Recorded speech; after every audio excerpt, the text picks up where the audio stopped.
অর্থ পাচারের মামলায় বিএনপির ভারপ্রাপ্ত চেয়ারম্যান তারেক রহমানের আপিল গ্রহণ করে সাজা স্থগিত করেছেন আপিল বিভাগ। মঙ্গলবার মামলার শুনানি নিয়ে আপিল গ্রহণ করে সাজা স্থগিত করেছেন উচ্চ আদালত।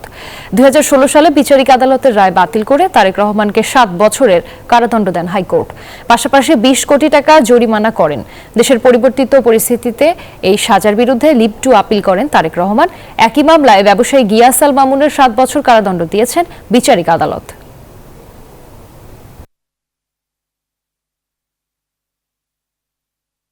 খালেদা জিয়ার বড় সন্তান যিনি জনাব তারেক রহমান সাহেব বিএনপি নেতৃত্ব দিচ্ছেন, তার ইমেজকে ক্ষুণ্ণ করার জন্য 7 বছরের সাজা দিলেন out of a political scheme. তো দীর্ঘদিনের অবস্থা আপনারা জানেন।